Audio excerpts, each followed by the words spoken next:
Tudo bem. O treinamento, a parte inicial, a gente observou ali o Jailson e o Ramiro executando a mesma função, mas depois, na parte final, até na bola aérea, o Ramiro. Isso indica que o Ramiro vai começar o jogo de amanhã? Sim, está definido, o Ramiro começa. Então, deixa eu fazer uma segunda. O que o Ramiro te dá que o Jailson não te dá ainda?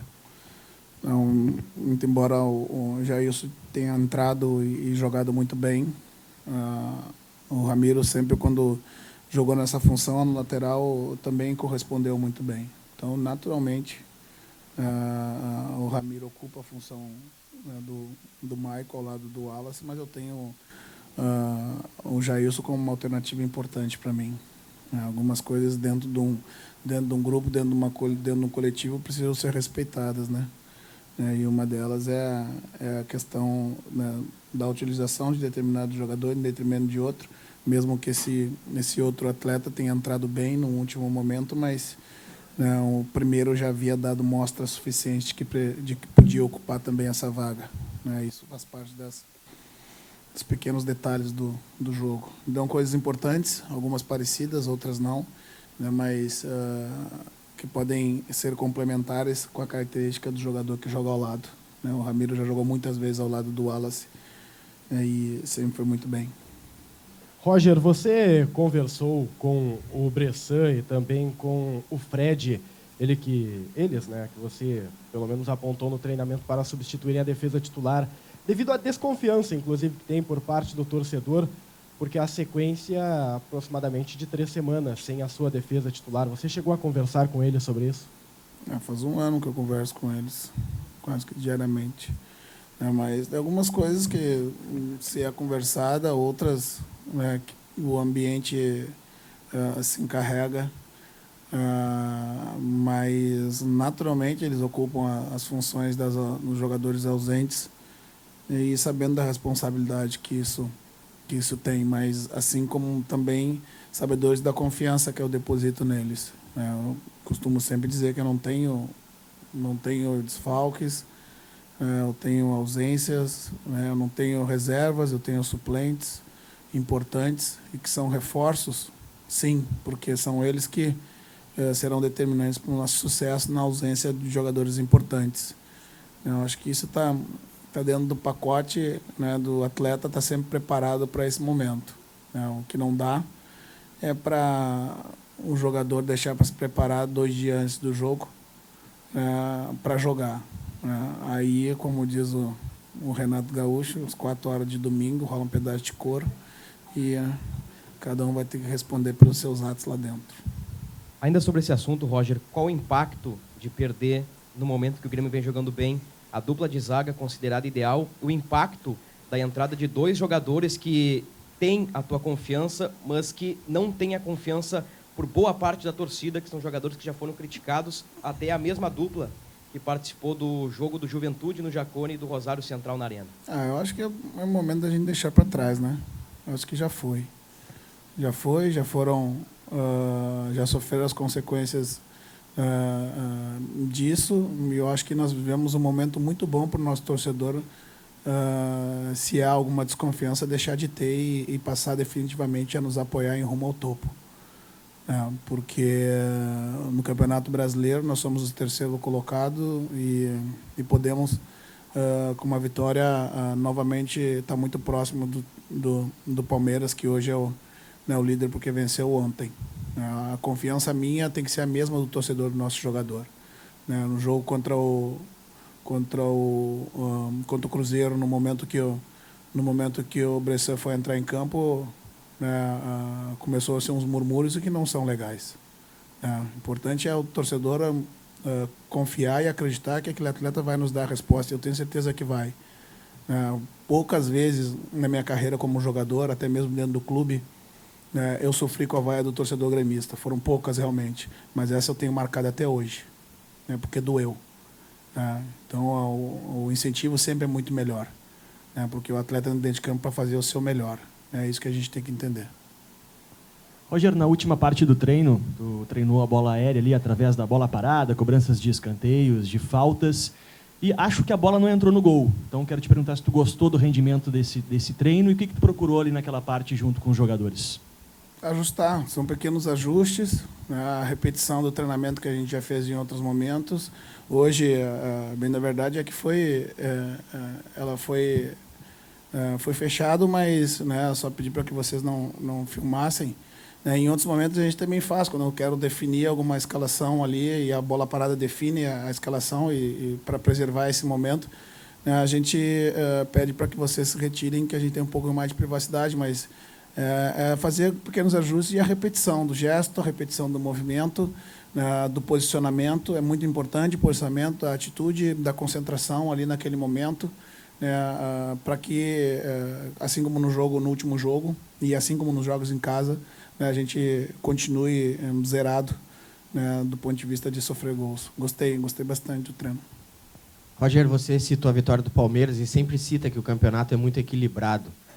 Com a vitória ontem, a campanha que Grêmio e Inter vem fazendo, você acredita que já está se formando um trio, um bloco ali de cima, ou vão ter equipes que vão se aproximar desses três? O ano passado, quando a gente entrou no G4 ali, a gente conseguiu manter a permanência até o final, né? Não me recordo qual foi a rodada que nós alcançamos, mas acho que foi depois da 15ª ou 6ª rodada, talvez.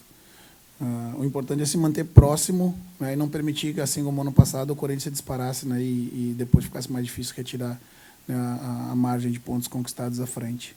Como disse no começo da competição, ela é equilibrada, né, os blocos eu divido em blocos menores, e vai alternar ainda, outras equipes vão crescer por um motivo muito simples, né? Além das questões das lesões, né, das suspensões, terá as ausências definitivas, né, em função da janela. Então, eu lido com a tradição do time, com o momento do adversário que ele vive, né, para pautar as nossas disputas, né? Então, terão times que não começaram bem e na janela vão se reforçar, e daí naquele primeiro momento, no primeiro turno, que não foram bem, a tendência é que evolua com os reforços. Aqueles times que estão bem na ponta vão perder jogadores, e se as peças de reposições não forem à altura ou não, que as janelas também, existe um gap, né, entre a janela que contrata e a que exporta e a que importa, né? Isso também pode fazer a diferença e gerar desequilíbrio na competição. Então, eu acredito que vai mudar ainda. Vai mudar. A gente espera se manter entre os 4 primeiros e muito próximo daquele que está na frente, e no momento que adquirir a ponteira da competição, não largar mais. Roger, são duas questões. Uma delas, a gente percebeu que o Luan, ele entrou um pouco depois dos demais no campo, ali no treinamento. Ele ainda faz algum tipo de tratamento, ou aconteceu alguma coisa para ele ter entrado depois? E outra exatamente sobre a questão da janela. Tu prepara o teu time considerando a possibilidade de receber jogadores e perder jogadores, principalmente nessa janela? Tu, daqui a pouco, imagina que pode acontecer do Grêmio perder alguns de seus destaques por conta da janela? Não, o Luan se atrasou um pouco, né, em função de algo que aconteceu na vinda. Mas nada demais. Com relação... É difícil, né, a gente prever o que vai acontecer na janela. O certo é que nossos jogadores, muitos deles, né, todos nós sabemos que chamam a atenção, né, do mercado. E às vezes é difícil você conseguir resistir à investida, né, dos euros, dos dólares, das libras. É difícil, né, mas eu acredito que a gente, mantendo o nosso núcleo, né, a nossa base, e tendo a condição de dar oportunidade para os jogadores mais jovens, né, junto com os jogadores experientes, a gente consegue sobrepor se na eventualidade de uma ausência em função de transferência. Eu não quero pensar, né, assim como não sei o que vai acontecer na próxima rodada, né. Sempre passo a passo, jogo a jogo, né, não dá para sofrer por antecipação. Roger, o fato do Grêmio ainda não ter sofrido gols, né, dentro de casa nesse Brasileirão, como é que se mantém essa estatística agora contra o Vitória, se mantém essa invencibilidade em casa? Então, são 6 jogos sem sofrer gols, né? Nós sofremos gol em poucos jogos. Isso nos dá uma confiança grande, E à medida que a questão da bola parada a gente solucione, nós não vamos zerar a questão da bola parada, porque os gols de bola parada acontecem, né, no mundo inteiro, mas que eles caiam para um nível, né, a média, né, mediano, já nos interessa muito.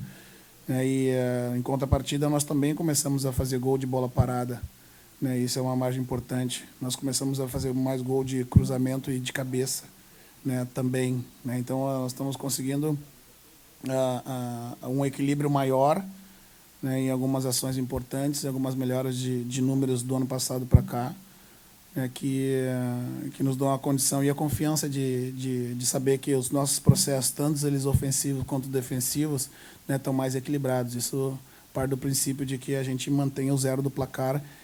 Mantendo o zero do placar, a gente está mais próximo de vencer.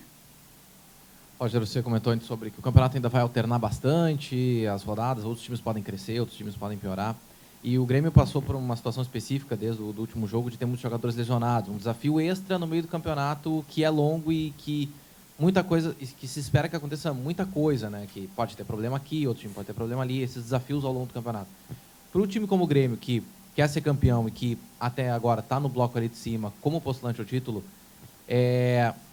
que entendimento que precisa se ter de que esse tipo de situação pode acontecer? Não só a lesão, mas que outras dificuldades ao longo de um campeonato que é bastante comprido.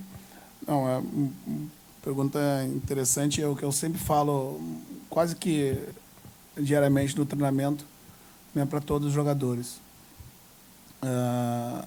Estejam preparados, né, porque a foto do primeiro jogo, ela dificilmente ela corresponde da foto do último jogo. E como eu respondi na pergunta anterior, não adianta se preparar na véspera quando a oportunidade aparecer. Esteja preparado sempre, que eu não tenho receio de colocar a jogar, seja ela por idade ou por pouca experiência, se entender que tecnicamente, taticamente vai agregar qualidade ao nosso time, vai estar dentro de campo. Agora, a permanência dentro do time ou a próxima oportunidade, quem vai dar vai ser o campo, né, e a sua atuação. Então, se eu conseguir manter esses jogadores todos motivados, né, e com uma treinabilidade bastante alta, mesmo com as ausências, né, e os desfalques, digamos assim, né, dos jogadores, né, em função de vários motivos que nós já falamos, eu vou ter uma equipe competitiva. Claro que, por vezes, altera a característica de um jogador, né, que ela é específica, um cara que é muito importante e que vem num momento muito, muito, muito bom, né, com outro que tem um futuro interessante, mas não vem numa sequência boa, mas também é adquirir jogo, é jogar. Jogar e ter confiança de fazer o melhor. E se a nossa torcida confiar e está sempre do nosso lado desde o primeiro momento. Ô, Roger, uma coisa específica sobre a mudança da zaga.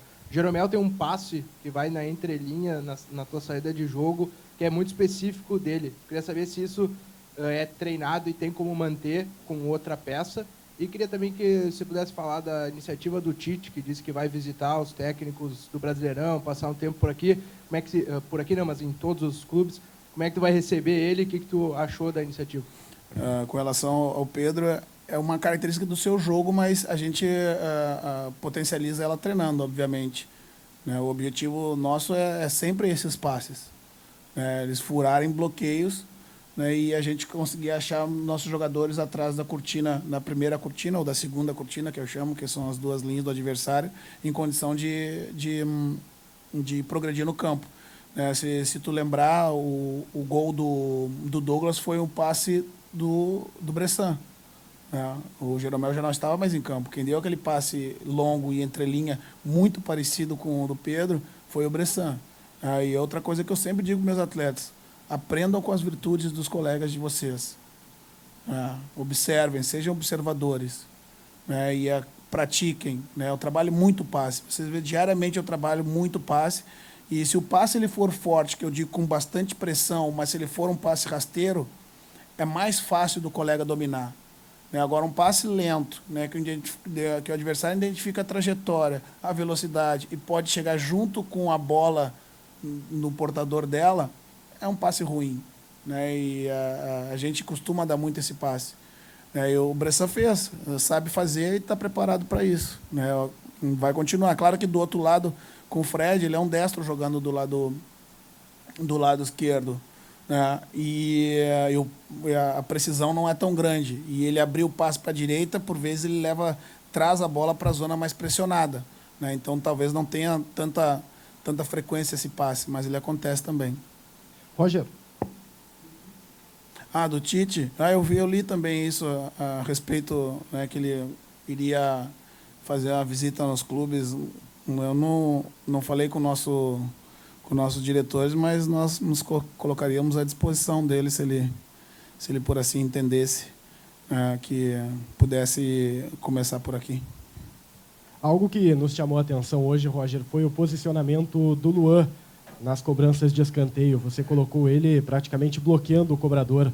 É uma estratégia a ser utilizada também para evitar essa bola levantada na área nos escanteios? Sim. Estatisticamente, aquele jogador ele funciona como uma barreira. Né? Qual é o objetivo da barreira na frente da área? Né? É fazer que a bola faça uma trajetória mais alta, né, e mais lenta. Né? E definir, né, uma zona onde provavelmente ela vai alcançar.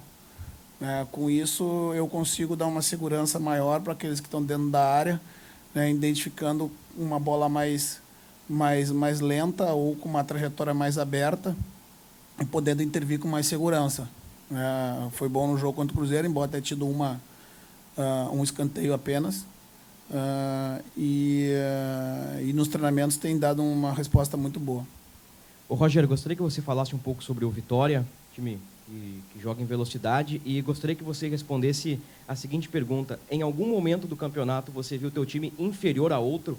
O teu time tem sido elogiado diversos momentos, não só aqui pela imprensa gaúcha, mas também nacionalmente, inclusive colocando o Grêmio como um postulante ao título. A primeira, qual é mesmo? Do Vitória. Então, até agora eu vi 2 jogos do Vitória. Vi o jogo contra o São Paulo e já vi o jogo contra a Chapecoense, além das análises todas que nosso departamento fornece para a gente. É um time que joga muito bem posicionado, né, tem uma pressão dentro do campo do adversário, né, bastante forte. Tem de um lado, né, um jogador rápido, que é o Marinho, que esteve aqui pelo Internacional, e do outro lado o Dagoberto, né, o Chiesa na frente, né, um jogador que ocupa bem a área, mas também sabe muito bem jogar saindo de cima dos zagueiros, né, e ocupando às vezes as costas de um lateral numa transição. Tem um sistema defensivo forte e, como eu disse, é um time rápido. Já não vence, né, alguns jogos, mas a gente respeita muito porque, né, sempre foi um tradicional adversário, né, e sempre que nos enfrentou, né, mesmo jogando fora de casa, né, sempre foi muito forte.